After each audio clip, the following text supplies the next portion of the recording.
So once again, good morning all of you. Welcome to the AFTE Institute. तो B.Ed second year की class Sunday वाली 9 से 12 वाली ये क्लास है, जिसके अंदर हम लोगों का आज जो है उसी टॉपिक में जो आपकी करिकुलम वाली बुक है, नॉलेज एंड करिकुलम वाली बुक में यूनिट नंबर 2 का ऑलमोस्ट लास्ट टॉपिक हमने जो है वो आज कवर करना है। और हम क्योंकि वेस्टर्न फिलोसफीज को इन क्लासेस में डिस्कस कर रहे हैं, in which we have already done idealism, naturalism. तो कोई ऐसा भी है जो फर्स्ट क्लास में आया हो आज की? सारे बच्चे, you all attend my classes है ना, तो सबको मालूम है कि whatever is going on in the class, ठीक है। तो in the last class what we had completed already, that was the topic naturalism. So today's topic is, उसके आगे जो थर्ड हमारा टॉपिक है दैट इज द प्रैग्मेटिज्म। वैसे existentialism भी थोड़ा सा करना है, वो इंग्लिश मीडियम में दिया हुआ है, हिंदी मीडियम में वो बिल्कुल नहीं दिया हुआ है, दिया हुआ है दोनों बुक्स में दिया है। अच्छा ठीक है ठीक है, हाँ तो बस जितना है, क्योंकि वो कम आता है, वो इतना ज्यादा आता ही नहीं है, बट ठीक है हम उसे टच करेंगे। जितने points I am discussing with you, आप उसको अपना एज अ शॉर्ट नोट अपने पास एड अप कर सकते हैं। Is it clear? तो वो तो हम करते ही हैं, वैसे सारे टॉपिक्स में ही कर लेते हैं, है ना। तो आप अपने जो भी आपकी बुक्स होती हैं, what ever is extra I am providing you, आप उसे एक्स्ट्रा एडिशनल पॉइंट्स में एड अप कर सकते हो साथ साथ। क्लियर? चलिए आगे बात करते हैं नाउ प्रैग्मेटिज्म की।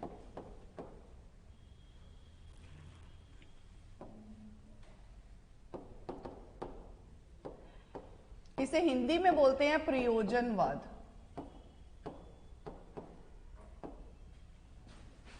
Okay, प्रयोजनवाद, pragmatism. तो सबसे पहले ना इस शब्द को ही एनालाइज कर लेते हैं, इसी से हमें मीनिंग समझ आएगा। जैसे आप सबको पता है अभी तक हम वही मीनिंग करना है, प्रिंसिपल्स, कैरेक्टरिस्टिक्स, नेचर जिसको बोलते हैं वो दूसरा पार्ट करना होता है, तीसरा एम ऑफ एजुकेशन करने होते हैं, उसके बाद 4 पार्ट्स हम सबको पता है कि कौन से होते हैं, role of teacher, discipline, curriculum और आपका मेथड ऑफ टीचिंग। आप कहोगे कि मैडम हर क्लास में आके बोलना शुरू कर देती हैं, लेकिन मेरा बोलने का पर्पस यह है कि तुम जब पेपर कर रहे हो ना, तुम्हें मेरी आवाज कानों में गूंजे और कोई और तुम्हें पॉइंट्स बताने ना आए, तुम्हें खुद याद आ जाए। तो इसलिए मैं हर बार इन पॉइंट्स को रिपीट करती हूँ। हाँ खुद बताने आए थे, हाँ हम पेपर कर रहे थे और रचना मैडम की आवाज हम लिख रहे हैं। एक्चुअली ये होता है, आप जिस चीज को बार बार सुनते हो तो whenever you are thinking about that, वो चीज ऑटोमेटिकली आपके माइंड में आती चली जाती है।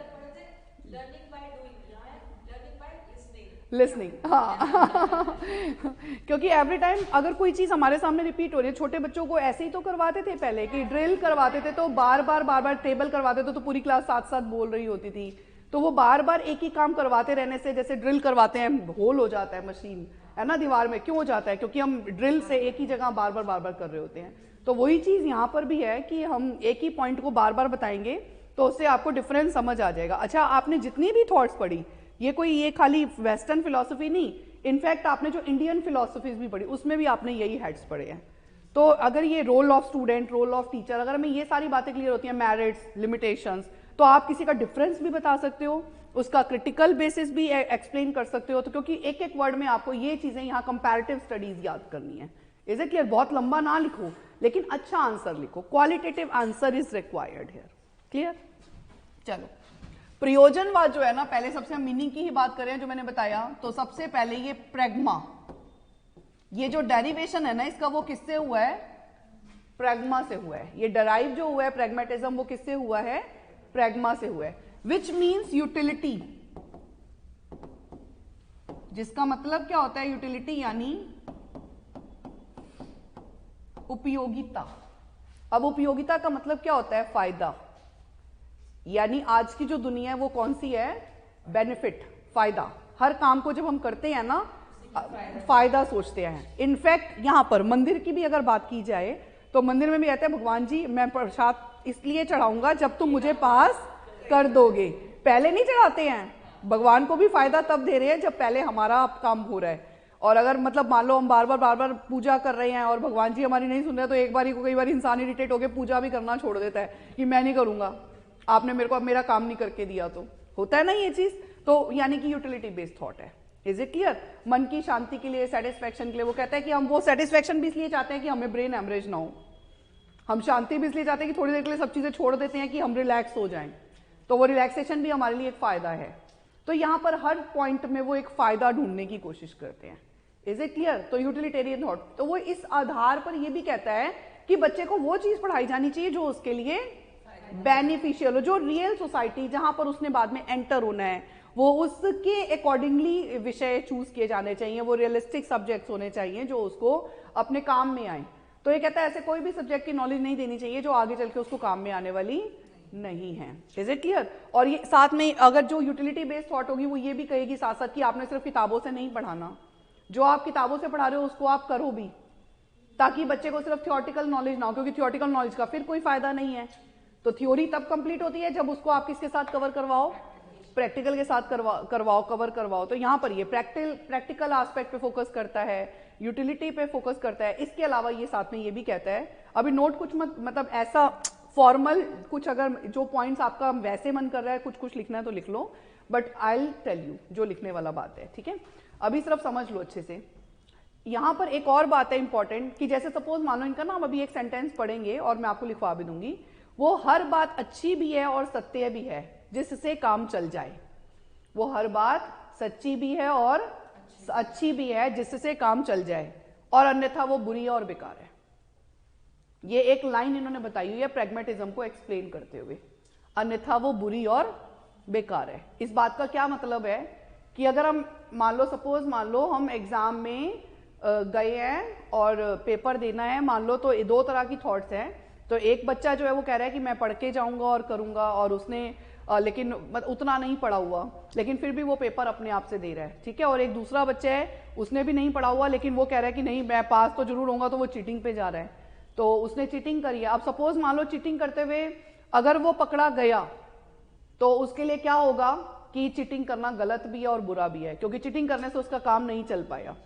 Is it clear? लेकिन एक व्यक्ति ऐसा भी है जो चीटिंग कर रहा है लेकिन उसको जो वो पकड़ा नहीं गया, किसी का ध्यान नहीं गया और वो पास भी हो गया, तो उसका काम इससे क्रिया से चल गया, तो ये काम अच्छा भी है और सही भी है। तो इनके लिए वो सारे काम सही भी हैं और अच्छे भी हैं जिन क्रिया से काम चल जाए, बन जाए, जिससे बेनिफिट मिल जाए, यूटिलिटी हो जाए, अन्यथा वो बुरा है और बेकार है। एक बात, हाँ, मॉरल वैल्यूज बिल्कुल नहीं है इनके यहाँ। Moral values are man made, moral values are man made. आप ये सारे पॉइंट्स अभी आगे पढ़ोगे, लेकिन इनका हम एक फॉर्मल पैटर्न लिखेंगे, मतलब एक लैंग्वेज होती है ना हर चीज को मेंशन करने की, प्रेजेंटेशन की, तो वो हम यहां डिस्कस करेंगे। Right now just I am trying to explain you what is pragmatism. इनके अनुसार एक्सपीरियंसेस जो होते हैं वो हमारे को बताते हैं कि the thing is the action is true और नॉट। एक्सपीरियंस का मतलब कि वो पकड़ा गया या वो पकड़ा नहीं गया उस परिस्थिति में, तो वो हमें बताएगा कि इट इज ट्रू और नॉट। और इसके अलावा ये भी एक पॉइंट बोलते हैं, reality is still in making, reality is still in making. अभी जबकि और जितनी भी फिलॉसफीज हमने पढ़ी है वहां पर शाश्वत होता है सत्य, जिसे बदला नहीं जा सकता। और ये कह रहा है सत्य तो अभी भी परिवर्तनशील, अभी भी बनने की अवस्था में, अभी भी वो फैक्ट्री में है, तो सत्य हर समय बन रहा है। और ये किस पर डिपेंड करेगा? सत्य को बनाने के लिए हमारा अनुभव बताएगा कि वो काम सत्य है, जिस क्रिया से काम चल जाए वो सत्य है। हाँ, मतलब नहीं, वो या ये सोचेगा नहीं तो वो नहीं करेगा, उस परिस्थिति के लिए वो अगर वो पकड़ा गया है तो वो क्रिया उसके लिए गलत है। समझ आ गई? फिर अगली बार देखेगा कि चीटिंग करनी है या पढ़ के जाना है, वो तो उसका अनुभव उसे बताएगा।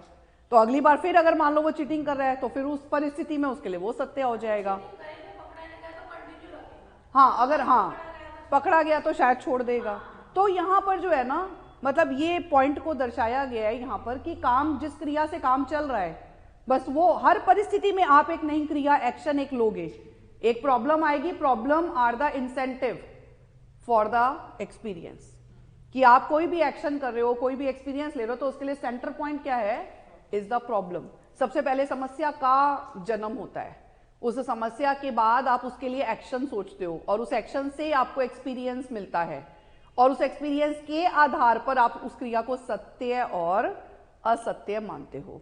तो that's why reality is still in making. Is it clear? तो यहां पर इन्होंने ये थोड़ी सी बातें हैं जो इन्होंने यहां पर बताई, और यही इसका आप आगे डीमेरिट पढ़ोगे कि कौन सा ऐसा सत्य है जो बनने की अवस्था में है भाई, जो फैक्ट्री में अभी भी बन रहा है। सत्य को भी कभी बनाया जाता है, सत्य तो शाश्वत है। अगर चीटिंग करना गलत है तो गलत है। Is it clear? आप उसको ये क्यों कह रहे हो कि उसको चला कर देखो? तो समझ में आई बात की?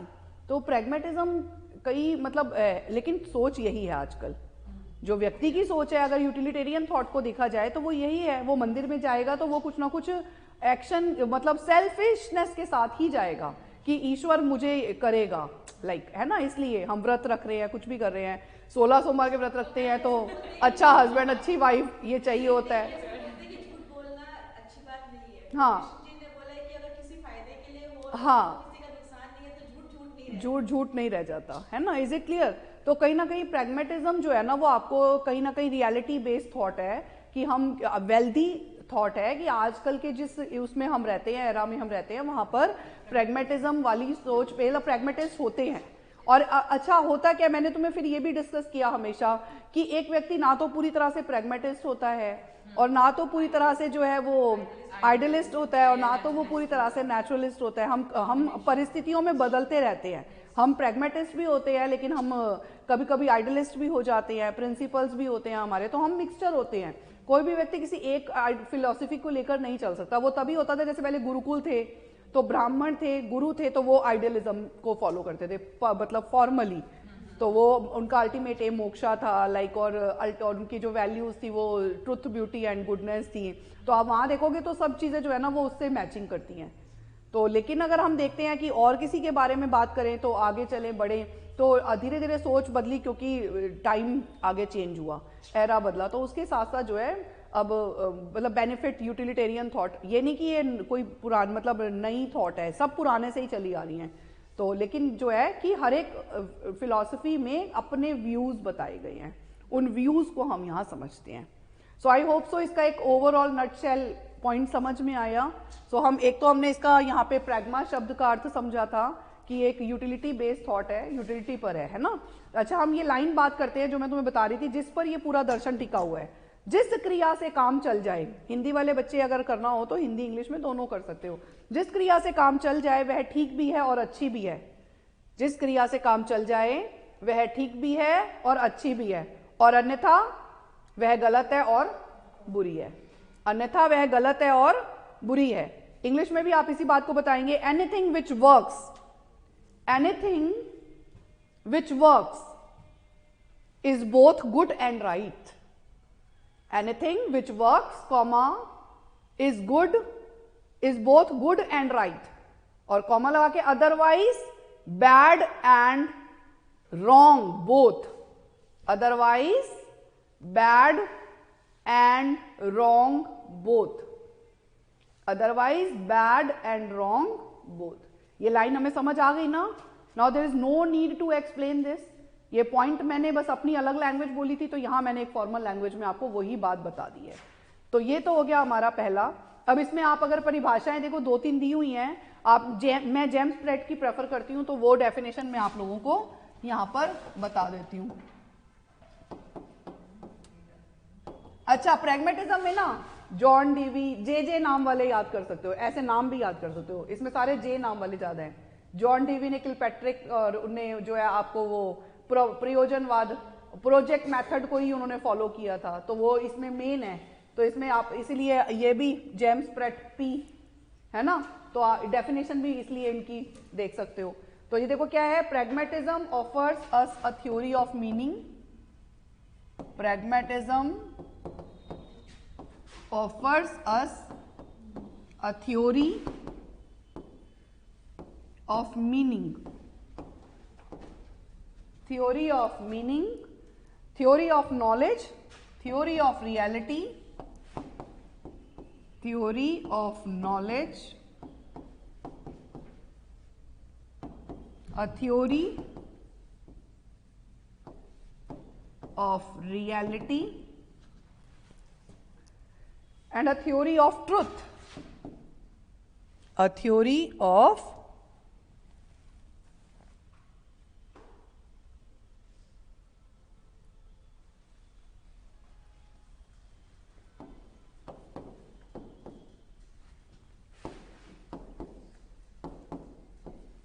अब इस लाइन का मतलब वही है ना कि इसमें अर्थ पर फोकस किया गया है, इसीलिए प्रैक्टिकल चीजों को जोड़ा गया है। थ्योरी तब तक काम की नहीं है जब तक उसका अर्थ समझ ना आए।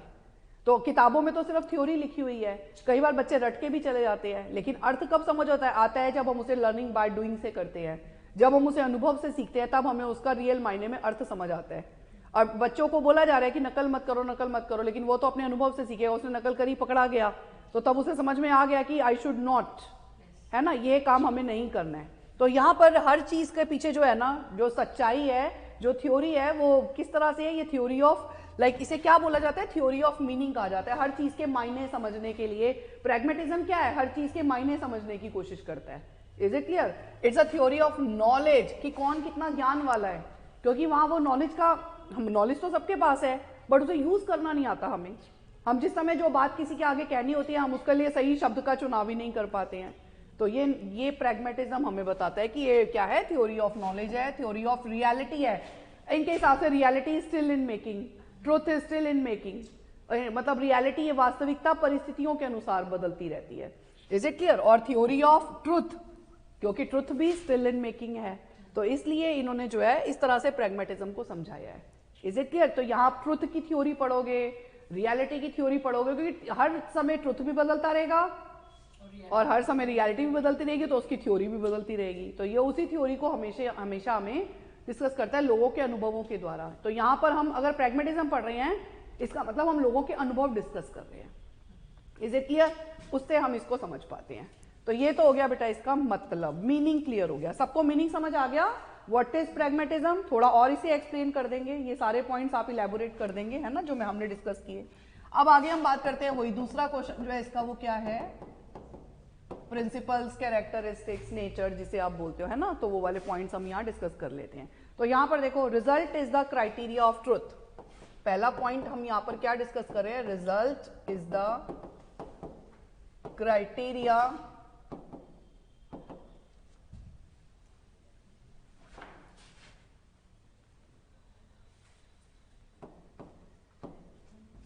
Of truth. Result is the criteria of truth.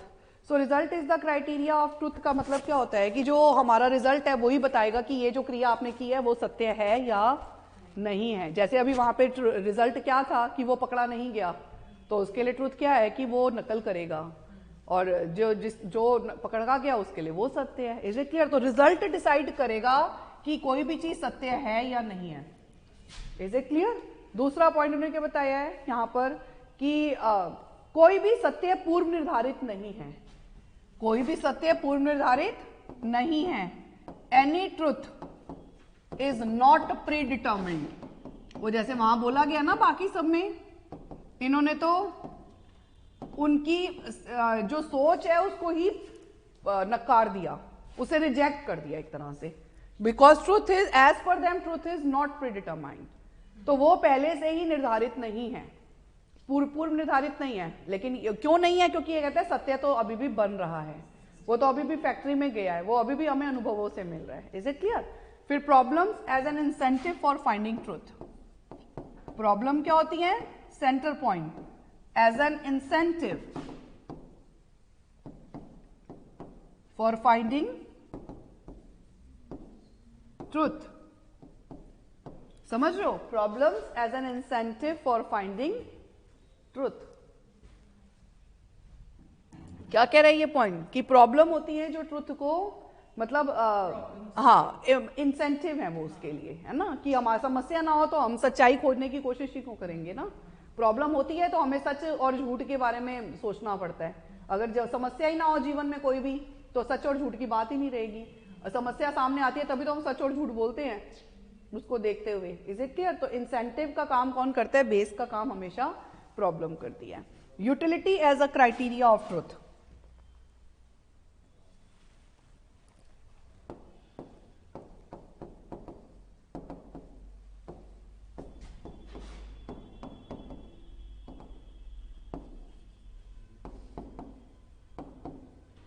Utility as a criteria of truth. जैसे बैलेंस होता है ना, हमारे पास तराजू होता है, तो उस तराजू में एक तरफ आप ट्रुथ रख दोगे तो वो किससे पता लगेगा? यूटिलिटी से पता लगेगा कि वो ट्रुथ है नहीं है। तो जिस काम से फायदा होगा वही सत्य है। जिस काम से फायदा नहीं होगा तो वो काम भी सत्य नहीं है, वो गलत है। हमने पहली लाइन में ये बात पढ़ ली है ना। Is it clear? तो देखा जाए ना, उसी लाइन को हर पॉइंट में अलग अलग शब्दों का प्रयोग करके इलेबोरेट कर रहे हैं। Is it clear? फिर आगे देखो, faith in social and democratic values. इसके अलावा ये सोशल वैल्यूज में फेथ करते हैं। Faith in social and democratic values. Values में बिलीव करते हैं, लेकिन किस में बिलीव नहीं करते? जो ऑर्थोडॉक्स थिंकिंग होती है ना, उसमें बिलीव नहीं करते। ये जब पॉइंट लिखोगे ना, तो यहां पर आप एक चीज और बताओगे, ये अपोज करते हैं। किस चीज को अपोज करते हैं? अपोजिशन ऑफ सोशल कस्टम्स, जो जकड़ के रखते हैं ना इंसान को बेड़ियों में, ये जो हमारे सोशल कस्टम्स हैं और ट्रेडिशंस, जैसे सती प्रथा है ना, जिसने बांध के रखा हुआ था, बहुत ही गलत सोच है ना। तो ये उसको नहीं मानता, क्योंकि उसका कोई फायदा नहीं था, इंसान को जिंदा जलाने में कोई फायदा नहीं है। Is it clear? उसे मौका मिलना चाहिए अपने हिसाब से जीवन जीने का। तो ये उस तरह के कस्टम्स और वैल्यूज, कस्टम्स और ट्रेडिशंस को नहीं मानता, लेकिन सोशल वैल्यूज को मानता है, डेमोक्रेटिक वैल्यूज को मानता है कि सबके लिए कोई चीज होनी चाहिए, सबके साथ कोई चीज होनी चाहिए और सबकी होनी चाहिए कोई चीज।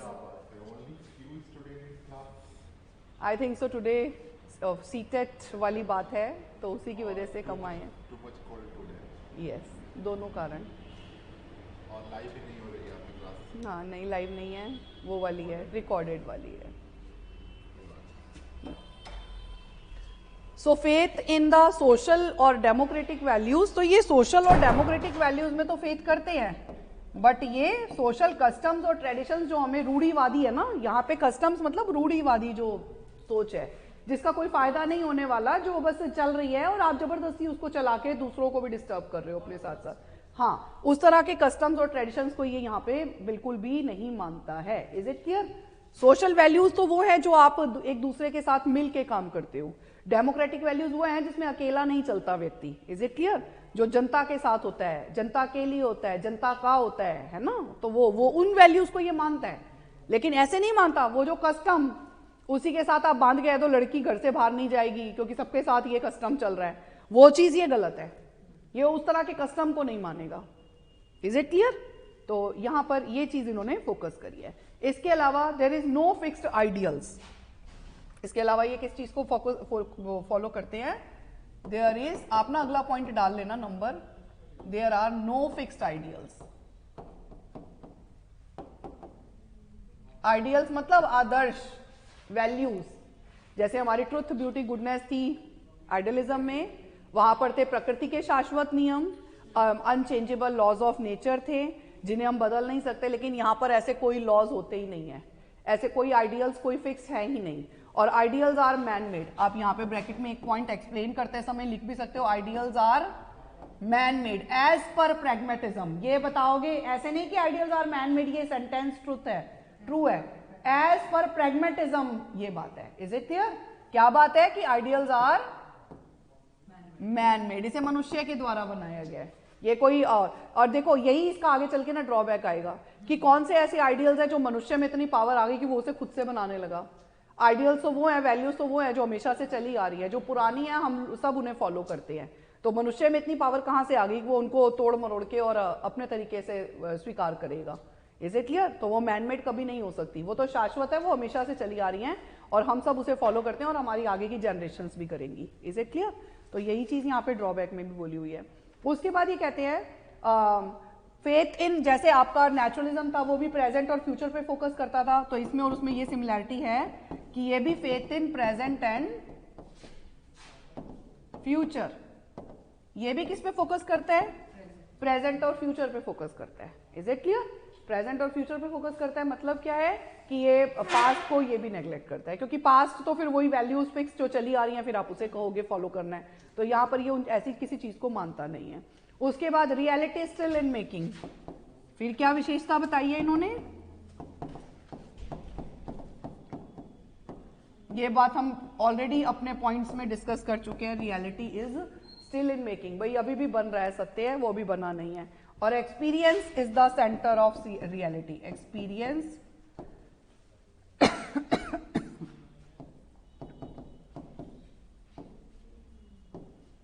Is the centre of reality. अनुभव से पता लगेगा कि वो वास्तविकता है या वो वास्तविकता नहीं है। इसके अलावा ये क्योंकि सोशल वैल्यूज में फेथ करते हैं, तो ये जो है ना पर्सन के फायदे में भी वो करते हैं, फेथ करते हैं। तो फेथ इन ह्यूमनिज्म, ये किसमें फेथ करते हैं?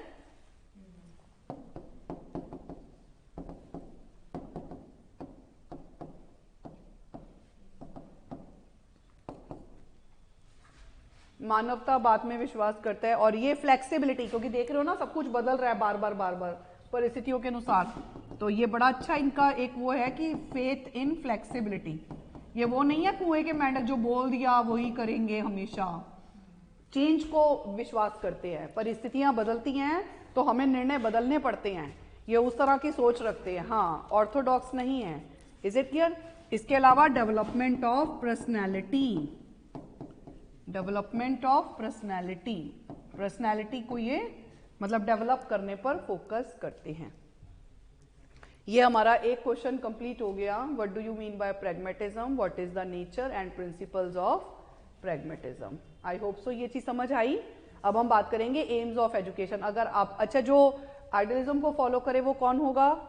आइडियलिस्ट, है ना, आदर्शवादी। जो नेचुरलिज्म को फॉलो करे वो कौन होगा? नेचुरलिस्ट। और जो प्रैग्मेटिज्म को फॉलो करे वो कौन होगा? प्रैग्मेटिस्ट होगा। Is it clear? तो प्रैग्मेटिस्ट जो एक व्यक्ति होता है, अगर सपोज मान लो हम किसी को, हम खुद भी प्रैग्मेटिस्ट हैं और हम अपने स्टूडेंट्स को भी, जैसे यहाँ रोल ऑफ टीचर की अगर बात हो रही है या टीचर ने शिक्षा के उद्देश्यों को निर्धारित करना है, तो वो किन बिंदुओं को ध्यान में रख के करेगा? तो वो पहले खुद एक अच्छा प्रैग्मेटिस्ट होगा, तो ही तो वो बच्चों को भी अच्छा प्रैग्मेटिस्ट बना पाएगा। तो शिक्षा का उद्देश्य क्या होना चाहिए पहले उसे क्लियर होने चाहिए, तभी वो उन उद्देश्यों को अचीव कर पाएगा जब वो शिक्षा बच्चों में इम्पार्ट करेगा। Is it clear? तो हम बात करेंगे, अगला पॉइंट जो है वो क्या हो जाता है इसमें, एम्स ऑफ एजुकेशन। जैसे वहां तो हमने नेचुरलिस्टिक एजुकेशन के बारे में पढ़ा था, तो ऐसे यहां पर अगर हम बात करें कि ऐसी शिक्षा कौन सी होती है जहां पर हम इन चीजों को ध्यान दे सकते हैं, तो अगर हम इस प्रकार की शिक्षा की बात करें तो यहाँ सब कुछ जो है ना एक्सपीरियंस, लर्निंग और डूइंग, इनसे मिलता है। यहाँ पर जो भी हम रिसीव करते हैं वो किससे होता है? लर्निंग बाय डूइंग से होता है, एक्सपीरियंस से होता है। Is it clear? तो अब यहाँ पर जैसे हम बात करें इसमें एम्स ऑफ एजुकेशन क्या है, यहाँ पर एम ऑफ एजुकेशन है मोर एजुकेशन, इसलिए इनका पहला उद्देश्य क्या है एम ऑफ एजुकेशन में? More education. क्योंकि जितना ज्यादा हम एजुकेट होंगे उतना हम अपने लिए परिस्थितियों में निर्णय अच्छे से ले पाएंगे, क्योंकि रियलिटी तो बननी है हर समय, तो व्यक्ति को कैपेबल बनाना पड़ेगा कि वो हर परिस्थिति में अपने लिए एक सही सत्य का निर्माण कर सके। Is it clear? तो उसके लिए उसको अनुभव सही देना या वो उस एक्सपीरियंस को कैसे गेन करना है, प्रॉब्लम्स तो सबके सामने आती हैं, हैंडल करने का तरीका सबका अलग अलग होता है। तो जो एजुकेट होता है, मैंने भी बताया कि जिसके पास एजुकेशन है वो अलग तरीके से कर रहा है, और जो नहीं है वो अलग तरीके से कर रहा है हैंडल परिस्थिति को।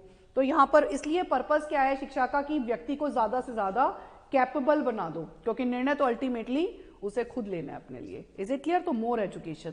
दूसरा, हार्मोनियस डेवलपमेंट। यहां हम किस पे बात करते हैं, क्योंकि इन्होंने बोला था ना development of personality, last point ये देखो, ये बोला था ना कि इस पे फोकस करते हैं, तो इसलिए ये हार्मोनियस डेवलपमेंट ऑफ पर्सनैलिटी, एक साथ सभी पक्षों का विकास करने पर ध्यान देता है। तो सभी पक्ष क्या होते हैं जिनको एक साथ करते हैं, like physical, mental, social, emotional, जब भी आए तो वो सारे एस्पेक्ट्स जो पर्सनालिटी के हैं वो सब हम जो है यहाँ पर उन सभी पहलुओं पर ध्यान देंगे। ठीक है? तो ये कंप्लीट डेवलपमेंट करते हैं। फिर एजुकेशन फॉर द प्रोग्रेस। हम एजुकेशन किस लिए दे रहे हैं? Progress of Mankind. एक व्यक्ति की प्रगति कब है? जब वो अच्छी जीविका उपार्जन करने लगे, जब वो देश में योगदान देने लगे, जब वो एक अच्छा सिटीजन बन जाए, जब वो रिस्पॉन्सिबल बन जाए, जब वो परिस्थितियों का सामना करने लगे। तो यहाँ ऐसी शिक्षा का उद्देश्य प्रोग्रेस ही है, क्योंकि ये हर जगह फायदा देख रहे हैं, तो यहाँ पर भी इन्हें फायदा ही चाहिए, ये प्रोग्रेस चाहते हैं, मैनकाइंड की रियल टर्म्स में प्रोग्रेस चाहते हैं। फिर development of dynamic mind, development of, अब डायनामिक माइंड तो तुम सब समझते हो क्योंकि ये फ्लेक्सिबिलिटी को फोकस करता है। तो परिस्थितियां बदलती हैं तो हमें कुएं के मेंढक या रिजिड होके नहीं रहना है, हमें परिस्थितियों में, सिचुएशंस में कैसे निर्णय लेना है, एक फिक्स्ड तरीके से निर्णय लेना, वो सॉरी चेंजिंग तरीके से निर्णय लेना है। Is it clear? फ्लेक्सिबिलिटी वाली सोच रखनी है हमेशा। फिर इसके अलावा क्रिएशन ऑफ वैल्यूज, हमें बालक को किसके कैपेबल बनाना है? वैल्यूज को, वो खुद से अपने लिए अच्छी वैल्यूज को क्रिएट कर सके, क्योंकि यहाँ पर वैल्यूज मिलने वाली नहीं है एक कल्चर से दूसरे कल्चर को, यहाँ वैल्यूज बनानी पड़ेंगी। Is it clear? तो इसलिए उसको उसके कैपेबल बनाना, शिक्षा का उद्देश्य क्या होगा कि व्यक्ति को उतना सक्षम बनाना, बालक को उतना सक्षम बनाना कि वो अपने लिए उस प्रकार की वैल्यूज का निर्माण कर सके। Is it clear? अपने जीवन के लिए। इसके अलावा सोशल एफिशिएंसी, फिर क्या आ जाता है इसमें? सोशल एफिशिएंसी, क्योंकि ये इसमें भी कुशलता वाली बात कर रहे हैं, जैसे वो कस्टम्स और ट्रेडिशंस को हमें यहाँ पे छोड़ना है ना, उस तरह की सोच के साथ नहीं चलना है। तो ये एफिशिएंसी कहता है, मतलब सबका फायदा, वेलफेयर की बात करता है, सोशल वेलफेयर की, सोशल एफिशिएंसी की बात करते हैं। Is it clear? तो हमें जो है ना हर चीज जब भी दे तो मतलब उसके अंदर, बच्चे के अंदर, हाँ, बेटरमेंट के लिए उसको डेवलप करें। Is it clear? उसको एक अच्छा नागरिक बनाए, वो समाज में योगदान दे सके, सिटीजन अच्छा बने, अपनी जिम्मेदारियों को निभा सके। तो सोशल एफिशिएंसी उसके अंदर लेकर आनी है। फिर इसके अलावा ये हमारे बेटा इन्होंने सारे पॉइंट्स जो है ना मतलब कवर कर दिए इसके अंदर। Is it clear? ये हमारा 3 जो हेड्स थे ना हमारे, वो कवर हो गए, मीनिंग वाला और कैरेक्टरिस्टिक्स वाला और एम्स ऑफ एजुकेशन वाला। अब हम 4 वो जो मोटे मोटे हेड्स हैं वो वाले कर लेते हैं, जैसे जिसमें हम क्या बात करेंगे? करिकुलम की, दूसरा रोल ऑफ टीचर की, तीसरा मेथड्स की, और चौथा हमारा डिसिप्लिन की। तो ये 4 हम जो है यहाँ पर डिस्कस कर रहे हैं। ठीक है, तो यहाँ पर देखो, सबसे पहले अगर हम प्रैग्मेटिज्म और करिकुलम की बात करते हैं, प्रैग्मेटिज्म के साथ हम किसकी बात करते हैं? करिकुलम की बात करते हैं। तो इन्होंने बोला है कि करिकुलम तो आप जो भी रखो, करिकुलम के विषय इन्होंने नहीं बताए, इन्होंने करिकुलम के विषयों का चुनाव करते समय कुछ नियम बताए हैं। बात समझ आई? इन्होंने करिकुलम के विषय नहीं बताए क्योंकि विषय तो परिवर्तनशील है। इन्होंने क्या बताया है? उन विषयों का निर्माण करते समय, उन विषयों का चुनाव करते समय हमें किस बात का ध्यान देना है? कुछ नियमों का ध्यान देना है। तो इन्होंने उन नियमों को डिस्कस किया है यहाँ पर। Is it clear? तो वो नियम्स कौन से हैं? तो हम यहाँ बात करेंगे, जब करिकुलम आप हेडिंग डालेंगे तो सबसे पहले आप क्या बताएंगे उसमें?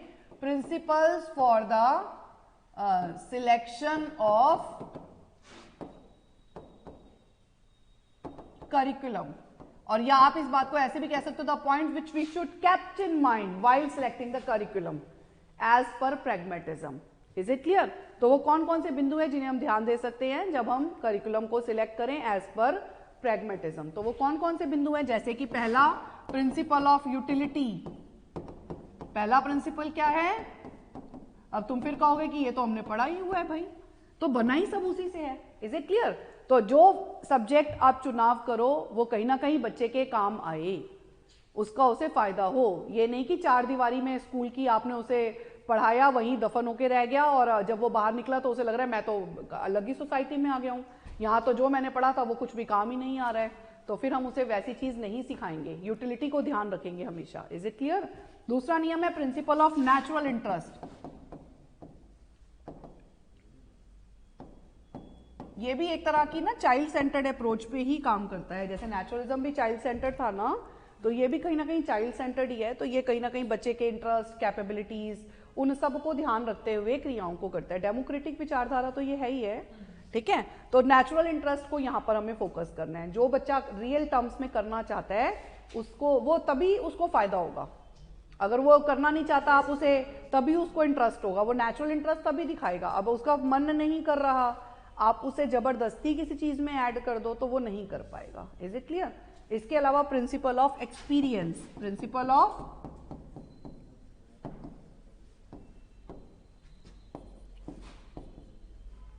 एक्सपीरियंस, अनुभव, यानी आपने जब भी कोई विषय का चुनाव करना है तो आपने ये देखना है कि उस विषय में आप कैसे कैसे एक्टिविटीज एडअप करें जिससे कि बच्चे को ज्यादा से ज्यादा क्या मिले, एक्सपीरियंस में। जैसे लेबोरेटरी होता है, डूइंग होता है, डायरेक्ट एक्सपीरियंस होता है, तो आप वो सब चीजें उस विषय में कनेक्ट कर सकें। तो आपने जब विषय का चुनाव करना है तो साथ साथ उसके लिए उन एक्सपीरियंसेस को भी चुन लेना है जो आप उस विषय को पढ़ाते समय उसे देंगे। Is it clear? क्योंकि अनुभवों से ही तो उसका ट्रुथ बनेगा, अनुभवों से ही तो उसकी यूटिलिटी बनेगी। Is it clear? तो यहां पर हमें एक्सपीरियंस को ध्यान देना है। इसके अलावा principle of integration, principle of integration का मतलब है जोड़कर पढ़ाना। कोई भी विषय अलग नहीं है इनके अनुसार, क्योंकि विषय तो है ही नहीं ना कोई। हम तो विषय को यूटिलिटी के बेस पर बना रहे हैं कि हाँ ये सब्जेक्ट है, लेकिन विषय को पढ़ाना कैसे है? एक साथ इंटीग्रेट करके। Is it clear?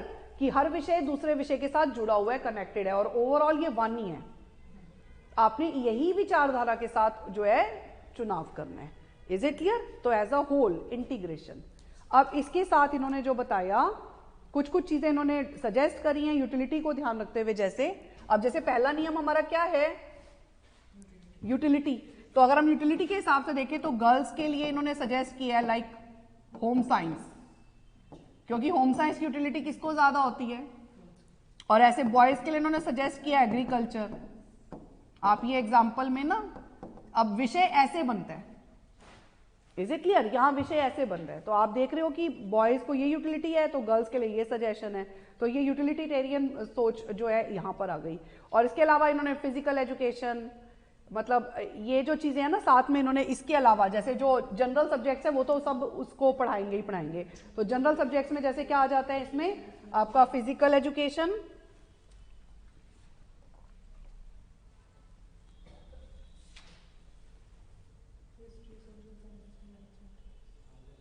हाँ।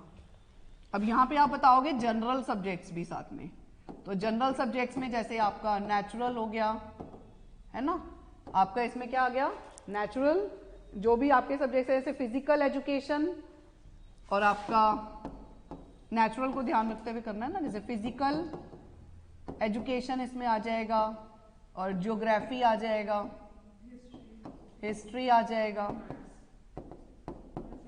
है ना। ये आपके वो जो कॉमन सब्जेक्ट्स हैं, मैथ्स आ जाएगा, और क्या है, सोशल साइंस आ गया, एक लैंग्वेज आ गया, कुछ ना कुछ, है ना। तो ये सारे सब्जेक्ट्स तो कॉमन सब्जेक्ट्स हैं ही हैं जो आप उनको बता रहे हो, है ना। जियोग्राफी से सराउंडिंग की नॉलेज दे रहे हो, है ना। और लाइक एजुकेशन, फिजिकल एजुकेशन है तो उनको शरीर, स्वस्थ शरीर के लिए बता रहे हो। यहाँ पर हिस्ट्री से आप उनको पुराना इतिहास बता रहे हो, मैथ्स बता रहे हो, है ना। तो ये सब चीजें उनके विषयों में एडअप की जाएंगी। सॉरी भाई, इन्होंने हिस्ट्री नहीं कर रखा, हिस्ट्री कहीं लिखा है तो काट दो उससे।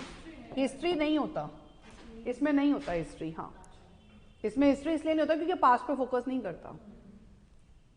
Is it clear? पास्ट पे फोकस नहीं करता। और हिस्ट्री क्या है? Systematic study of the events which have already happened. ये उनको फोकस नहीं करता। Is it clear? अब इसके अलावा जो है नेचुरल इंटरेस्ट के साथ अगर हम देखें तो नेचुरल इंटरेस्ट किसमें होता है? Reading, writing, arithmetic. इसमें ये क्या चीज एडअप करता है? रीडिंग, राइटिंग, पढ़ना, लिखना, ये सब नेचुरल इंटरेस्ट में आ जाता है। Is it clear? ऐसे वो हैंडीक्राफ्ट, पेंटिंग, हम ये सब चीजें इस फॉर्म में करते हैं ना, हैंडीक्राफ्ट, पेंटिंग की फॉर्म में करते हैं। इसी तरह से तो बच्चे पढ़ते हैं, ये सब चीजें नेचुरल इंटरेस्ट में आ जाती हैं। Is it clear? फिर इसके बाद एक्सपीरियंस में जब हम बात करेंगे तो एक्सपीरियंस के साथ हमें हमेशा कम्युनिटी स्टडी को फोकस करना है। एक्सपीरियंस हमें कौन दे सकता है? हमारा समाज, हमारी कम्युनिटी जिसके अंदर हम रहते हैं, जिसके अंदर अलग अलग परिस्थितियां, सिचुएशंस हमारे सामने आती हैं। ये बात समझ आ रही है? तो जब हम एक्सपीरियंस की बात करेंगे तो हमेशा कम्युनिटी को साथ कनेक्ट करेंगे। Is it clear? क्योंकि अकेले व्यक्ति को कोई अनुभव नहीं मिल सकता। व्यक्ति एक सामाजिक प्राणी है, उसे कोई भी अनुभव प्राप्त करने के लिए समाज की आवश्यकता है। सो कम्युनिटी के बिना एक्सपीरियंस नहीं होगा। And the last point is integration. So integration का मतलब क्या है कि यहाँ पर इन्होंने इंटीग्रेशन में लाइक जो भी विषय हैं, चाहे वो टेक्नोलॉजी है, चाहे वो सोशल साइंस है, चाहे वो जनरल साइंस है, तो आप सबको जो है एक साथ इंटीग्रेट करके पढ़ाएंगे। ये सब एक ही पार्ट में आते हैं, इनको आप अलग अलग विषयों में करने की जरूरत नहीं है, ये सब एक साथ इंटीग्रेट करके पढ़ाना। Is it clear? तो वो चीज आपको यहाँ पर प्रैग्मेटिज्म में करिकुलम में बताई गई है। तो ये करिकुलम समझ आ गया आपको सारा? करिकुलम में ये इट्स मोर देन इनफ जो मैंने बता दिया। क्लियर? अब दूसरा क्या आ जाता है इसमें? Role of teacher. Now talk about role of teacher यहाँ पर कैसा होता है। तो अगर हम यहाँ पर रोल ऑफ टीचर की बात करें तो जैसे हमने वहां पढ़ा था आइडियलिज्म में क्या होता था? Main role. आइडियलिज्म में क्या होता था? मेन रोल, मुख्य भूमिका अध्यापक की होती थी। लेकिन जब हम नेचुरलिज्म में बात करते थे तो वहां पे क्या होता था? टीचर का रोल सेकेंडरी रोल टीचर का होता था, मेन रोल चाइल्ड का होता था, हैं? और जब हम प्रैग्मेटिज्म की बात करते हैं, pragmatism is between idealism and naturalism. ये विचारधारा इन दोनों के बीच में है, ये विचारधारा इन दोनों के बीच में है। तो यहां पर ना तो टीचर के रोल को बिल्कुल ही हाई कर दिया कि वो इतना स्ट्रिक्ट डिसिप्लिन, जो वो कहेगा वो ही होगा, और ना इतना डाउन कर दिया कि वो बिल्कुल ही स्टेज के पीछे खड़ा हुआ है। तो यहां पर टीचर का रोल कैसा है? फ्रेंड, फिलॉसफर, गाइड, इसका निर्देशक, दिशा निर्देशक वाला है। यहां पर इस दर्शन के अनुसार अध्यापक कैसा है? जो दिशा निर्देश कर सकता हो। तो यहां पर उतना मतलब बीच में कहीं ना कहीं उसको फोकस किया गया है, एक मित्र की तरह, एक पथ प्रदर्शक की तरह, एक सजेस्ट करने वाला, सलाहकार जिसे आप बोलते हो ना, सजेशंस देने वाला। तो उस तरह का रोल टीचर को कहा गया है। वो बच्चों के सामने क्या प्रेजेंट करेगा? He presents, teacher presents the social situations। क्योंकि हमें सामाजिक, हम अपने आप को समाज से अलग नहीं कर सकते। इस विचारधारा में ये बात बताई गई है, जिस समाज में आप रह रहे हो उसे समझना, उसी में जीविका पार्जन करना, वो बिना समझे नहीं हो सकता। तो सोशल सिचुएशंस चाहिए हमारे को। तो टीचर का काम यहाँ क्या होगा? Teacher presents those social situations which the students have to handle. Is it clear? Teacher उस तरह की सामाजिक परिस्थितियां बालकों के सामने क्या करता है? प्रेजेंट करता है, और जिनमें वो क्या करते हैं? अपनी रुचि और योग्यता के अनुसार उसे सुलझाने की कोशिश करते हैं। ठीक है? Teacher present social situations and students try to solve them as per their natural interest and capabilities. Students tries to solve that as per their interest and capabilities. समझ आया? Is it clear? This is the role of teacher. अच्छा, इसके अलावा teacher यहां पर क्या होना चाहिए? पेशेंट होना चाहिए, मतलब पेशेंस वाला, सिंपैथेटिक होना चाहिए, कि आपको जो है ना किसी भी परिस्थिति में बच्चों को जो है वो नहीं करना, like sympathetic behaviour, sympathetic attitude के साथ आपको उनसे बात करनी है। कभी भी चिढ़ना नहीं है, झगड़ना नहीं है, इरिटेट नहीं होना है। ठीक है? जेन्यून रहना है हमेशा। ये हमारा हो गया रोल ऑफ टीचर। समझ आया role of teacher? Now talk about methods of teaching. अब क्या बात करेंगे हम इसमें? मेथड्स ऑफ टीचिंग को।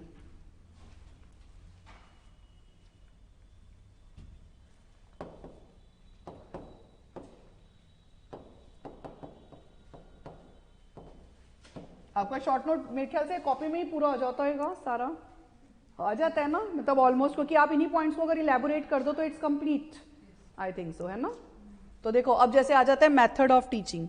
अब यहाँ पर उन्होंने शिक्षण की विधियों को जब दर्शाया ना, तो यहाँ पर उन्होंने सबसे ज्यादा जो फोकस किया ना, वो किसको किया है? मैंने आपको बताया था किलपैट्रिक, है ना?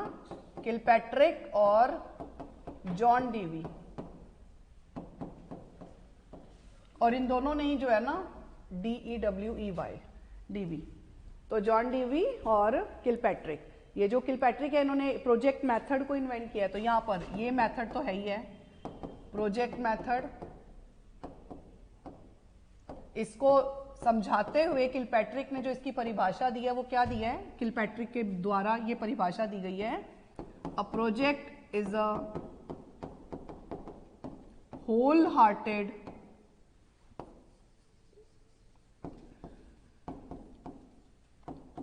purposeful activity which is proceeding in a social environment। ये किलपैट्रिक की डेफिनेशन है, किलपैट्रिक ने दी है। हिंदी में बताऊं? प्रयोजना एक सउद्देश्य पूर्ण क्रिया है जिसे पूर्ण संलग्नता के साथ सामाजिक वातावरण में पूर्ण किया जाता है, पूरा किया जाता है।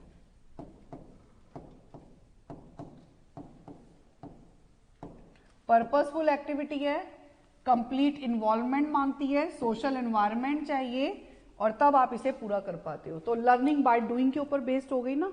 तो यहां पर भी इन्होंने कुछ प्रिंसिपल्स बताए हैं। जब आप मेथड ऑफ टीचिंग सिलेक्ट करो तो जैसे यहाँ करिकुलम भी डायरेक्टली नहीं बताया था ना, प्रिंसिपल बेस्ड था, ऐसे ही यहाँ पर मेथड ऑफ टीचिंग भी कोई पर्टिकुलर नहीं बताया। एक प्रोजेक्ट मेथड जरूर बताया क्योंकि वो जॉन डेवी का है, किलपैट्रिक है, वो इसे बहुत ज्यादा सपोर्ट करते हैं।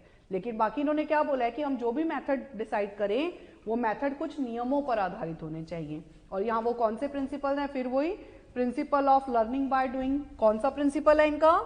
तो जब भी आप मेथड सिलेक्ट करें तो आप किस किस बात को ध्यान देंगे? पहला है principle of learning by doing. इसके ऊपर आप लाइन वही लिखेंगे कि हम जब भी नियमों का चुनाव करेंगे, शिक्षण विधियों का चुनाव करेंगे, तो हम इन नियमों को ध्यान रखते हुए उन्हें चूज करेंगे। Is it clear? तो लर्निंग बाय डूइंग, फिर principle of learning by experience, learning by experience, principle of learning by activity, learning by activity, क्रिया के द्वारा। डूइंग हो गया, एक्सपीरियंस हो गया, एक्टिविटी हो गया। फिर प्रिंसिपल ऑफ इंटीग्रेशन पढ़ा था ना हमने अभी, वहां भी, यहां भी है वो।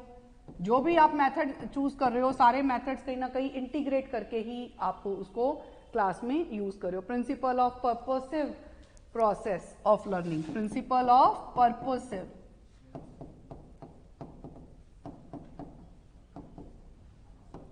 Process of learning. तो ये भी क्या है? वही चीज की उद्देश्यपूर्ण होना चाहिए, पर्पसिव होना चाहिए, तो ही आप उसको मतलब करवाएंगे। बच्चे के सामने उद्देश्य होगा तो वो उसे करेगा। ठीक है, तो ये सारे नियमों को ध्यान रखते हुए हमें जो है सिलेक्ट करना होता है टीचिंग मेथड। तो इन्होंने यहां पर जैसे प्रोजेक्ट मेथड और एक्सपेरिमेंटल मेथड, दो मेथड्स है जो इन्होंने सजेस्ट करे हैं। एक प्रोजेक्ट मेथड हमने बता दिया ना, और एक आप दूसरा क्या नाम दे सकते हो यहाँ पे? Experimental method. दूसरा मेथड आप यहाँ क्या सजेस्ट कर सकते हो? एक्सपेरिमेंटल मेथड, प्रयोगात्मक विधि, प्रयोगात्मक विधि। समझ आ गए टीचिंग मेथड्स? अब लास्ट पॉइंट हम डिस्कस करेंगे, डिसिप्लिन।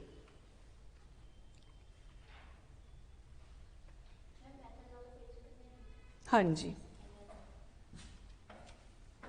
ये है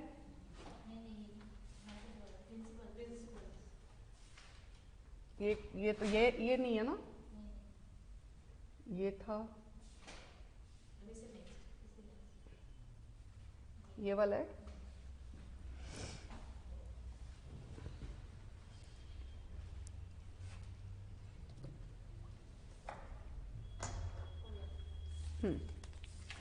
तो देखिए अब इसके बाद जो हम बात कर रहे हैं इसमें वो क्या कर रहे हैं? डिसिप्लिन। ठीक है, हम क्या बात करेंगे यहाँ पर? Discipline.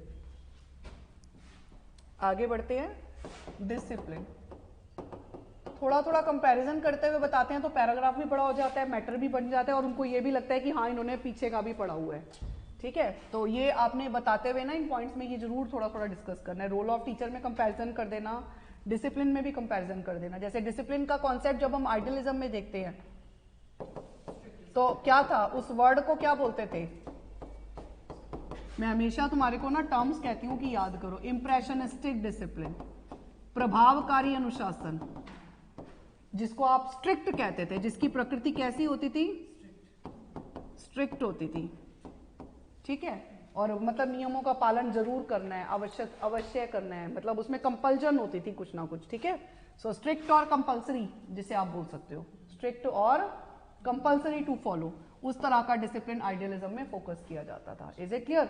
Children are not free कि वो अपनी मर्जी से, अपनी विश से कुछ भी करेंगे। जो टीचर ने कह दिया they have to follow those kind of rules, और जो भी उनको बोला जा रहा है वो सब उन्हें फॉलो करना पड़ता था। बट नाउ जब हम नेचुरलिज्म की बात करते हैं तो उसमें किस तरह का डिसिप्लिन था? टोटली फ्रीडम, फ्रीडम है ना, freedom was given to child. उसमें टोटली फ्री कि आप बच्चे को फ्री छोड़ दो, एनवायरमेंट में जाने दो, और whatever he wants to do he will do, he will learn as his own. अपने आप वो लर्न करेगा, पेड़ पे बार बार चढ़ेगा और अपने आप गिरेगा, फिर चढ़ेगा, फिर गिरेगा, और एक टाइम के बाद उसे चढ़ना आ जाएगा। वहां सब उसके इंटरेस्ट, कैपेबिलिटी, सब चीजों को ध्यान रखते हुए जो है उसको मतलब डिसिप्लिन मेंटेन करने की जरूरत ही नहीं पड़ती थी। आप उसे फ्री छोड़ते थे, वो ऑटोमेटिकली अपने आप डिसिप्लिन में आ जाता था। लेकिन जब हम बात करते हैं प्रैग्मेटिज्म की, तो प्रैग्मेटिज्म मैंने क्या बताया, ये इनके बीच में विचारधारा है ना। तो जब यहाँ डिसिप्लिन की बात करते हैं तो ये उतना स्ट्रिक्ट भी नहीं है लेकिन उतना लीनियंट भी नहीं है। तो ये कहता है हमें सोसाइटी में रहना है ना, हमें कहाँ रहना है? सोसाइटी में। तो डिसिप्लिन भी कौन सा होना चाहिए? ये बच्चे में सोशल डिसिप्लिन डेवलप करने की बात करता है। ये बच्चे में किस प्रकार के डिसिप्लिन को डेवलप करना चाहता है? Social discipline. क्योंकि एक बार आपको समाज में रहना आ गया, आपको कॉपरेट करना आ जाएगा, इससे आपके अंदर क्या वैल्यूज डेवलप होंगी? Cooperation, sympathetic attitude, self confidence, independence, ये सारी चीजें हमारे अंदर, ये क्वालिटीज ऑटोमेटिकली क्या होंगी? डेवलप हो जाएंगी। इससे हमारे अंदर सोशल कॉन्शियसनेस आएगी। क्या आएगी हमारे अंदर? सोशल कॉन्शियसनेस आएगी, हमें समझ आएगा। और फिर इस तरह जब हमारे अंदर अपने आप सोशल कॉन्शियसनेस आएगी तो ऑटोमेटिकली हम ऐसा कोई बिहेवियर नहीं करेंगे which is anti social, which is anti social. हम ऐसा कोई बिहेवियर नहीं करेंगे जो एंटी सोशल है, जो समाज के खिलाफ है। हम ऐसे किसी भी व्यवहार को यहाँ पर फोकस नहीं करेंगे। तो इन्होंने सोशल डिसिप्लिन को कहा है कि हमें मतलब सोशल एक्टिविटीज एसेंशियल है। सोशल डिसिप्लिन के लिए क्या जरूरी है? सोशल एक्टिविटी जरूरी है, तभी व्यक्ति को आता है लोगों के बीच में रहना और एडजस्टमेंट्स करना आता है, खुश रहना आता है। Is it clear? तो हमें अपना देखो, अपना तो हमें उद्देश्य करना ही है पूरा। हर कोई नहीं तो चोर क्यों नहीं बन जाता? क्योंकि सोशल डिसिप्लिन है कि आप जिस समाज में रह रहे हो वहां पर उसको जैसे स्वीकार नहीं किया गया है, तो हम देखते हैं चीजों को, एक्सपीरियंस लेते हैं कि पकड़े गए तो जेल हो जाएगी, तो कहीं ना कहीं डर होता है ना, तो आप बिल्कुल खुलेआम वो काम नहीं कर पाते हैं। झूठ भी बोलना है तो सोच समझ के बोलते हैं। Is it clear? तो वो क्यों? क्योंकि प्रैग्मेटिज्म है वहां।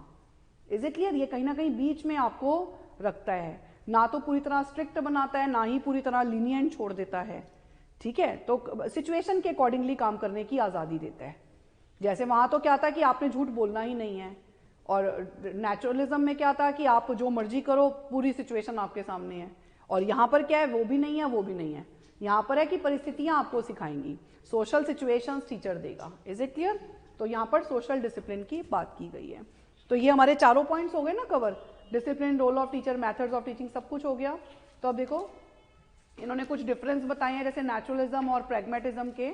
तो नेचुरलिज्म में मनुष्य जो वो है लाइक वर्ल्ड है, उसको एक बिग मशीन माना गया है। और अगर हम प्रैग्मेटिज्म में बात करें तो वहां पर एक चीज सोर्स होती है और एक चीज एंड होता है, एक सोर्स और दूसरा एंड। तो वहां पर ऐसा कुछ नहीं माना कि वो मशीन है संसार, वहां पर ये बोला है कि हमारे सामने प्रॉब्लम आएगी और हम उसे सॉल्व करने के लिए एक्टिविटीज करेंगे। तो एक सोर्स है और दूसरा उसका एंड है। Is it clear? वहां इस तरह से चीजों को देखते हैं। और वहां पर क्या होता है? सत्य है सबके लिए, मतलब एक चीज की जो समानता है वो सबके लिए एक जैसी है। लेकिन प्रैग्मेटिज्म में यूटिलिटी के बेस पर किसी चीज की सत्यता निर्धारित होती है। Is it clear? वहां पर प्रयोग, एक्सपेरिमेंट्स करते हैं और फिर हमें पता लगता है कि वो चीज ठीक है या नहीं है। यहाँ पर जो प्राकृतिक नियम है वो शाश्वत है, वो सार्वभौमिक है, हमने पढ़ा था। नेचुरलिज्म में लॉज ऑफ नेचर को क्या बोला हुआ है? अनचेंजेबल, एटर्नल कहा गया है। लेकिन यहाँ पर क्या कहा गया है? लॉज जो है, यहाँ पर कोई लॉज होते ही नहीं है बेसिकली, ना आध्यात्मिक नियम, ना सार्वभौमिक नियम, कोई नियम है ही नहीं। ये जो नियम होते हैं they depends upon the country, time और सिचुएशन। ये किस पे डिपेंड करते हैं लॉज जो हैं? सिचुएशन पे। जैसे जो चीज़ हमारे यहाँ पर गलत मानी जाती है वो अमेरिका में सही है। हम लड़कियों को आज़ादी नहीं, मतलब यहाँ पे नहीं उतना देर तक छोड़ पाते, लेकिन वहाँ पर लड़कियाँ फ्री घूम रही होती हैं और दे आर वेरी फ्री वहाँ पर। मतलब जेंडर बेस पर भी देखो, हाँ मतलब नहीं वो तो एक चलो वियरिंग है लाइक, है ना, एक वियरिंग का पॉइंट आ गया। लेकिन अगर हम वैसे भी देखें, प्रॉब्लम्स देखें, सिचुएशंस देखें, उनको हैंडल करने के तरीके देखें, तो एवरीथिंग इज डिफरेंट। तो हम जो वैल्यूज की बात करें, जो वैल्यूज हमारे लिए करेक्ट हैं वो उनके लिए रॉन्ग है, और जो वैल्यूज हमारे लिए रॉन्ग है वो उनके लिए करेक्ट है। तो ये किस पे डिपेंड कर रही हैं? Values are man made. So values depend कर रही है टाइम पर। पुराने समय में जब सत्यवादिता में रहते थे तो वहां पर कुछ और वैल्यूज होती थी, और आज जिस कलयुग में हम रह रहे हैं यहाँ पर कुछ और वैल्यूज है। तो टाइम के अनुसार बदल रही हैं और जगह के अनुसार बदल रही हैं, कंट्री के अनुसार बदल रही हैं। तो ये वैल्यूज जो है वो चेंजेबल है, चेंजिंग नेचर की हैं। तो ये यहाँ पर डिफरेंस है ना। फिर उसके अलावा जब प्रकृतिवादी है वो तो बिल्कुल ही ईश्वर के अस्तित्व को मानते ही नहीं है, क्योंकि वो तो ये कहते हैं कि वो अपोज करता है आइडियलिज्म को। लेकिन ये क्या कहता है? अगर ईश्वर को मानने से काम चले तो वो सही है। तो ये उसमें भी प्रयोजनवाद देख लेता है। तो ये ईश्वर को मानता भी है और नहीं भी मानता, ऐसे कह सकते हैं। तो इन्होंने पॉइंट भी यही लिखा है, यह ईश्वर को मानने से मानवीय आवश्यकताओं की, देखो लाइन वही लिखी है इन्होंने बकायदा, कि यदि ईश्वर को मानने से मानवीय आवश्यकताओं की पूर्ति होती है तो प्रयोजनवादी ईश्वर को भी मानते हैं। समझ आ गया? यूटिलिटेरियन थॉट आ गई कि भाई जी भगवान जी तुम काम करोगे तो हम तुम्हें मानेंगे, तो अगर काम नहीं करोगे तो we are not obeying you. तो लाइक उस तरह का डिफरेंस इन्होंने यहाँ पर दर्शाया है। समझ आ गया? एग्जैक्टली लाइन्स ही वही लिख रहे हैं। उसके अलावा ये जो है पूर्णतः यांत्रिक सोच है, जो नेचुरलिज्म है, उसने मशीन बना दिया ना इंसान को, तो एक मैकेनिकल थॉट है, मशीन की तरह काम करती है। लेकिन ये ह्यूमनिस्टिक थॉट है कि मानव ये चाहता है कि उसे फायदा हो हर परिस्थिति में, तो यहाँ उसे उसके काबिल बनाते हैं सो दैट कि वो हर परिस्थिति में मैक्सिमम बेनिफिट अटेन कर सके। Is it clear? अपने लिए लिवलीहुड कमा सके, अपने लिए अपने जीवन को बेस्ट बना सके। हर किसी को अपने जीवन में अगर एक गाड़ी है तो 2 गाड़ियां, एक घर है तो 2 घर, बड़ा घर, मतलब हर कोई अपने आप को बेटरमेंट की तरफ ले जाना चाहता है, और प्रैग्मेटिज्म हमें उस बेटरमेंट की तरफ जाने के लाइक रास्ते दिखाता है। Is it clear?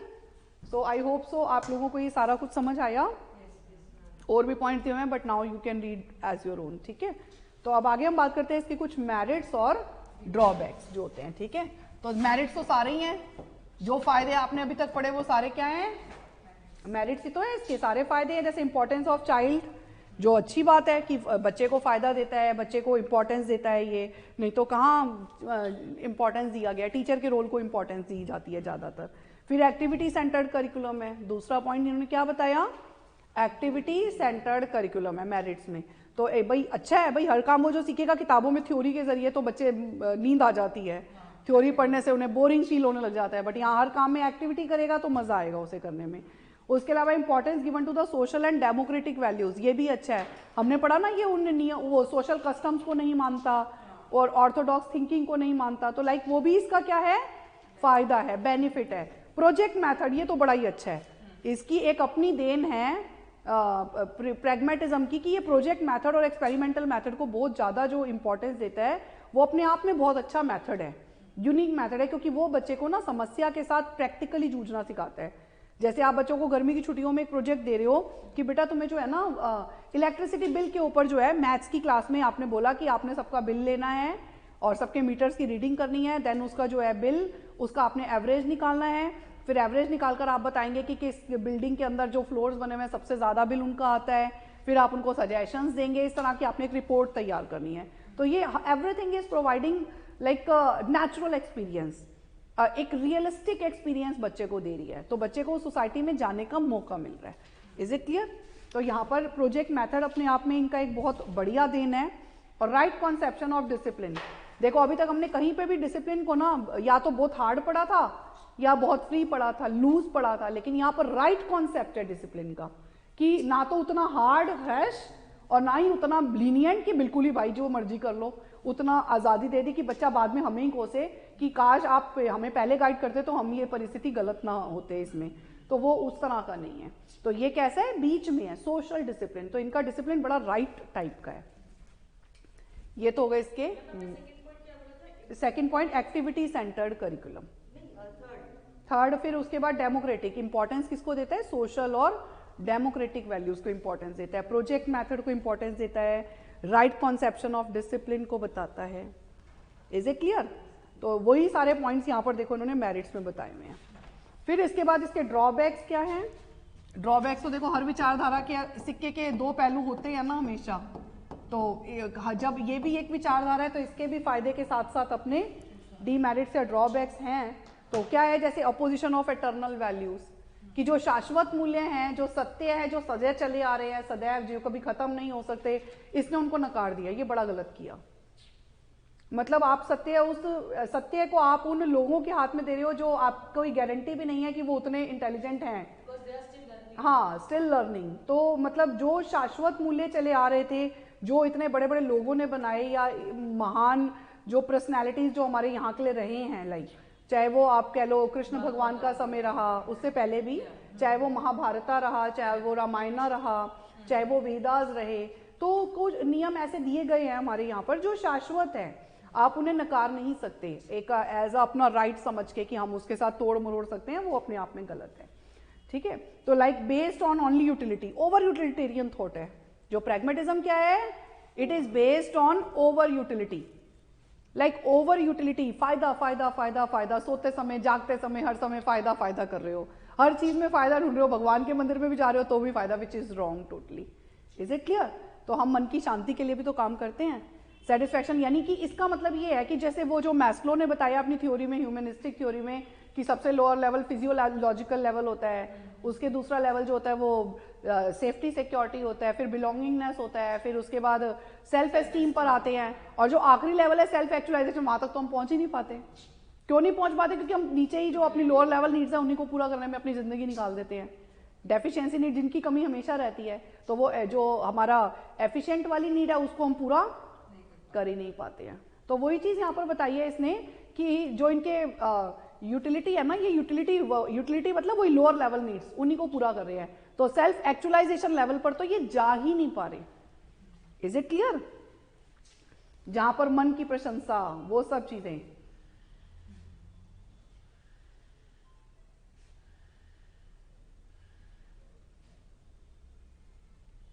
देखो इन्होंने ना बड़ा अच्छा एग्जांपल दिया यूटिलिटेरियन थॉट को समझाते हुए कि ताजमहल की प्रशंसा एक प्रैग्मेटिस्ट इसलिए नहीं करेगा कि उसे कला के हिसाब से देख रहा है कि ये बड़ा सुंदर बनाया है, जिस व्यक्ति ने बनाया वाव कर दिया, ब्यूटी कर दी। वो इस हिसाब से देखेगा कि अगर ताजमहल को किसी विदेशी कंट्री में भेजा जाए, बेचा जाए, तो इसके पैसे कितने मिलेंगे। हाँ, टिकट लगाई जाए तो कितना फायदा होने वाला है। लाइक वो उस हिसाब से सोच रहा है क्योंकि वो प्रैग्मेटिस्ट है, ओवर यूटिलिटेरियन। ये इन्होंने एग्जांपल दिया है इसका। तो ये लाइक वही वाली बात हो गई ना, हर चीज में आप उसका फायदा देख रहे हो, उसमें एस्थेटिक सेंस, ब्यूटी, और वो चीज हैप्पीनेस, सेटिस्फैक्शन, सेल्फ एक्चुअलाइजेशन, इस लेवल पे आप जा ही नहीं पा रहे। Is it clear? प्रैग्मेटिस्ट व्यक्ति को उतना हाई लेकर ही नहीं जा पाएगा। ठीक है, इसके अलावा ideals and values are not man made.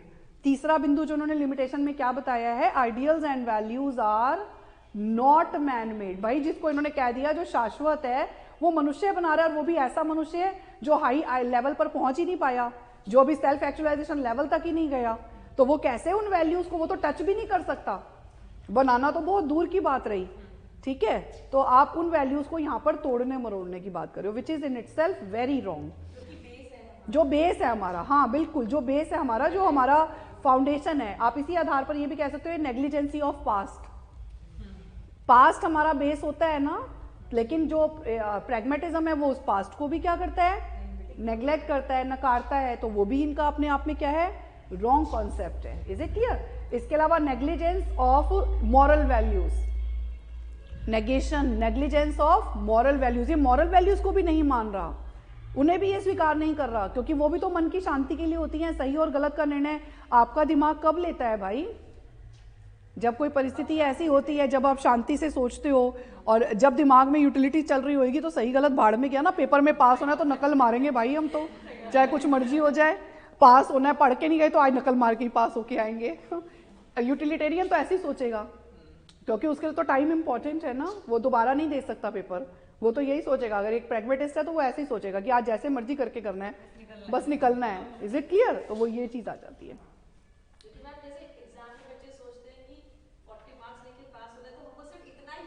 इतना ही लिखना है, इतना ही पढ़ना है, हर जगह यूटिलिटेरियन थॉट है ना। हाँ, वही चीज है, ये यूटिलिटेरियन थॉट है कि भाई वो हर जगह पे काम पूरा करना है, लाइक, है ना, तो वो उसी को सोचते हैं। फिर इसके अलावा negation of fixed aim of education, वैसे बड़ी मजेदार सोचे है ये जो फिलॉसफी है ना, it's really very interesting whenever you are. हाँ, मतलब आपको लोगों के जीवन जीने का तरीका, एक्चुअली फिलॉसफी है क्या? जीवन जीने का तरीका। तो आपको वो चीज यहाँ पर समझ आती है कि लोग कैसी कैसी सोच रखते हैं, उनके प्रिंसिपल्स लाइफ के क्या हैं, जिसको वो अपने बेस मानकर और पूरा जीवन निकाल देते हैं। सोचो, हम हर सब यही तो कर रहे हैं। आपने कभी सोचा है अपने आप को अकेले बैठकर कि हम कौन से नियमों को पालन करते हैं और किस नियम के आधार पर हमारा पूरा जीवन निकल जाएगा, कब पैदा हुए कब मर भी जाएंगे और पता ही नहीं लगेगा। तो लाइक वो कौन सी वैल्यूज है ना, तो ये समझना, तो टू नो योर सेल्फ, वो चीज। Negation of fixed AIIMS of education, ये फिक्स्ड एम जो है ना हमारे सत्यम शिवम सुंदरम, ये उनको भी क्या करता है? नेगेशन, उनको भी ये रेस्पेक्ट नहीं देता। Negation of fixed aim of education. अच्छा, इसके अलावा जैसे ये इतने सारे इसके नेगेटिव पॉइंट्स हो गए ना, ये प्रैग्मेटिज्म को पता है क्या मानते हैं? As a method, pragmatism as a method only. Pragmatism, ये अगली इसकी ड्रॉबैक में इसका पॉइंट क्या बताया है? Pragmatism as a method. As a method का मतलब जानते हो क्या? मतलब आप जैसे और सब सोच है, जैसे फिलोसफिकल आइडियलिज्म एक फिलोसफिकल विचारधारा है, और ऐसे नेचुरलिज्म एक फिलोसफिकल विचारधारा है, लेकिन ये कोई विचारधारा नहीं है, ये फायदा है। ये क्या है? फायदा, मेथड है, एक मेथड है जो मतलब विचारधारा नहीं है, ये मेथड है। इसको मतलब ये तो आप सिर्फ फायदे के हिसाब से काम कर रहे हो बस, और कुछ नहीं देख रहे, ठीक है? तो ये एज अ मेथड यूज होता है। इसके अलावा कंडेमनेशन ऑफ फॉर्मल एजुकेशन, औपचारिक शिक्षा की निंदा करता है। कंडेमनेशन का मतलब क्या होता है? उसकी निंदा करना, लाइक उसको अपोज करना। ये फॉर्मल एजुकेशन को नहीं मानते, क्योंकि फॉर्मल एजुकेशन में तो थ्योरी, राइटिंग, बुक्स, ये सब चीजों को फॉलो किया जाएगा, और ये तो हर चीज में क्या कह रहा है? प्रैक्टिकल सेंस बात कर रहा है ना, एक्सपीरियंस की बात कर रहा है। तो यहाँ पर ये चीज है, देखो हर चीज, कुछ चीजें ऐसी होती हैं जो किताबों से ही हमें सीखने को समझने को मिलती है। जैसे नेचुरलिज्म भी बुक्स की अवहेलना करता था, तो कहीं ना कहीं ये भी अगर बुक्स की अवहेलना करता है तो ये चीज गलत है। Is it clear? सारे एक्सपीरियंस आप जो है बच्चे को प्रैक्टिकली नहीं दे सकते भाई, डूइंग से नहीं दे सकते। अब जैसे सांप का काटना, ये एक्सपीरियंस किताबों से पढ़ के समझ आया हुआ है ना कि भाई सांप के काटने से इंसान की मृत्यु हो जाती है, जहर अलग अलग तरह के होते हैं। तो आप क्या करें? कटवा पहले अलग अलग तरह के सांपों से, पहले मैं एक्सपीरियंस लूं और उसके बाद ये मानेंगे कि ये फायदा है कि नुकसान है। तो कुछ एक्सपीरियंसेस आप अपने आप से उनको एक्सपेरिमेंट करके नहीं ले सकते हैं, ठीक है? तो आप उन्हें बुक्स में से पढ़ना ही करेक्ट होता है। So books are not always wrong, या books are not giving the wrong experiences. तो कुछ एक्सपीरियंसेस तो आपको बुक से पढ़ के ही लेने चाहिए।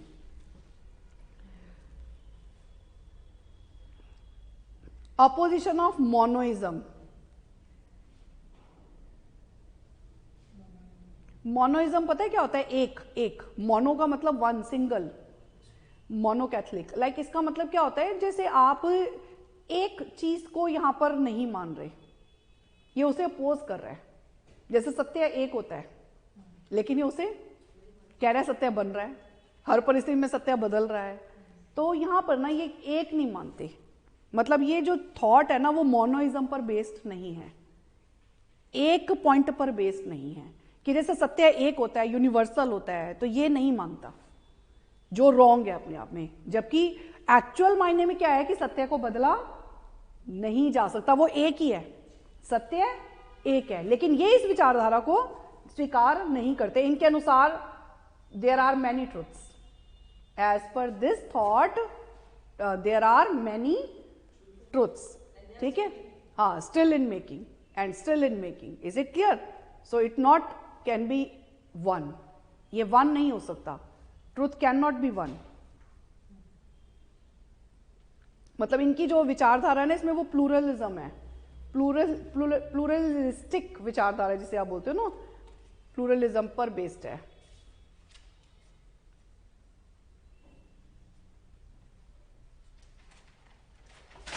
फिर अपोजिशन ऑफ इंटेलेक्चुअलिटी, ये बौद्धिकता का भी विरोध करते हैं।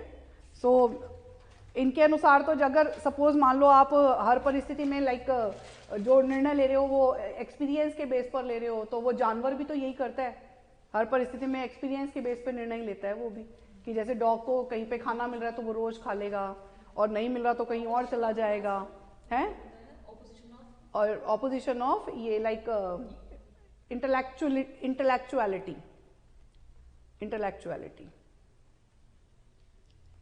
हर जगह एक्सपीरियंस के बेस पर काम कर रहे हैं। जैसे सिचुएशन होती है तो हम अपनी बुद्धि का भी, जैसे पेपर में कुछ क्वेश्चंस ऐसे भी तो आते हैं जो नहीं होते हैं, जिनका उत्तर हमें अपनी बुद्धि के अनुसार देना होता है।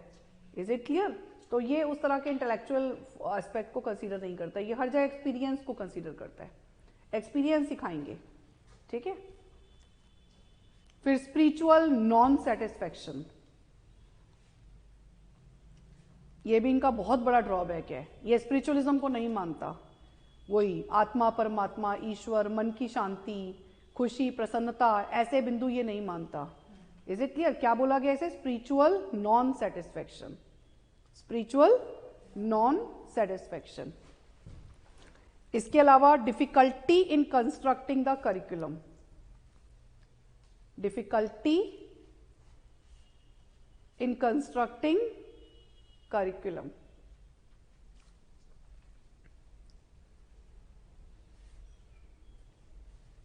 डिफिकल्टी इन कंस्ट्रक्टिंग करिकुलम, ये जो 4 इन्होंने प्रिंसिपल्स बता दिए कि उसके बाद अपने आप चुन लो विषय। तो आप अब सोचो ऐसे सब्जेक्ट्स का सिलेक्शन करना कितना डिफिकल्ट हो जाता है। सब्जेक्ट्स प्रेस्क्राइब करना तो समझ आता है, लेकिन सब्जेक्ट का सिलेक्शन खुद से करना बहुत डिफिकल्ट टास्क है। तो इनके हिसाब से ये भी एक मतलब जो है ना, कंस्ट्रक्ट करने में इनकी सोच के हिसाब से अगर हम करिकुलम को कंस्ट्रक्ट करेंगे तो हमारे लिए विषयों का चुनाव करना बहुत ज़्यादा, मतलब अनुभवों के आधार पर आप विषय का चुनाव कर रहे हो, तो कितने अनुभव बच्चा लेगा और क्या बचपन से वो अनुभव ले पाता है, और फिर आप सिलेबस कब कवर करोगे। तो हर चीज़, कुछ चीज़ें तो थ्योरी में भी पढ़ी जाती हैं, तो यहाँ पर जो ये चीज़ें बोलता है, और सब चीज़ों को कई बार इंटीग्रेट करके हर एक चीज़ को नहीं भी पढ़ाते हैं। तो मतलब वो जो 4 नियम, ये 5 नियम डिस्कस कर रहा है, उसके आधार पर विषयों का चुनाव करना इन इटसेल्फ डिफिकल्ट। आप सब कुछ इसके आधार पर नहीं कर सकते। हाँ, इन नियमों का ध्यान रख सकते हो, लेकिन सब कुछ इसके आधार पर करने के अकॉर्डिंगली अगर आप देखोगे तो उससे फिर करिकुलम का निर्माण करना तो मुश्किल हो जाएगा। Is it clear? जरूरतों के हिसाब से भी चुनाव किया जाता है। कहता है कि मनुष्य का जीवन इतना छोटा है कि वो कितने एक्सपीरियंस ले लेगा। मतलब जीवन तो बहुत छोटा है ना, और फिर तो उसकी तो उम्र पूरी सीखते सीखते ही निकल जाएगी, और मतलब इसलिए ऐसा करिकुलम डिटर्मिन करना अपने आप में बहुत ज़्यादा मुश्किल है।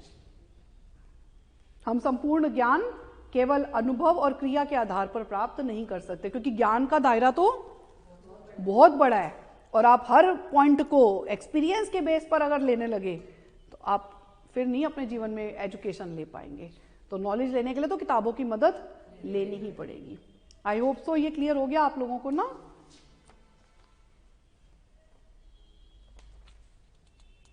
बाकी देखो, इन्होंने ना हिंदी मीडियम में रिपीटेशन दिया हुआ है। 125 पेज पे देख रहे हो ये जो क्वेश्चन है दोबारा से, what do you mean by pragmatism, और टाइप्स, प्रिंसिपल्स, है ना, ये सब वही रिपीटेशन है।